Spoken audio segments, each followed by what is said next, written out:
చంద్రబాబు ప్రభుత్వంలో chief whip పదవి అదృష్టమని JKC కళాశాలలో నూతన ఆడిటోరియం ప్రారంభ సభలో పేర్కొన్న జీవి ఆంజనేయులు.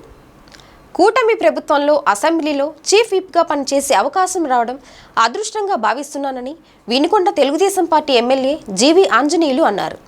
బుధవారం గుంటూరు జేకేసీ కళాశాలలో నూతనంగా నిర్మించిన ఆడిటోరియాన్ని DGP Dwaraka Tirumala Rao, chief whip GV Anjaneyulu ప్రారంభించారు.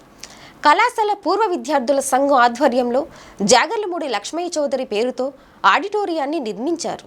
అనంతరం ఏర్పాటు చేసిన సభలో జీవి మాట్లాడుతూ ఎంతోమంది నాయకులు, ఉన్నతాధికారులు, వివిధ హోదాల్లో స్థిరపడిన ప్రముఖుల ఖాజానా ఉన్న గుంటూరు జేకేసీ కళాశాల పేరు మరింత పెంచేలా చీఫ్ విప్ హోదాలో సమర్థంగా పనిచేస్తానని తెలిపారు.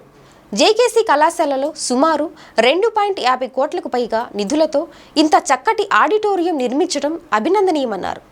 జేకేసీ కళాశాల పూర్వ విద్యార్థుల సంఘం అధ్యక్ష కార్యదర్శులు డాక్టర్ మాదల శ్రీనివాసు, చుక్కపల్లి రమేష్, చంద్రమౌళి విలువైన సమయం వెచ్చించి అద్భుతంగా చేశారని కొనియాడారు.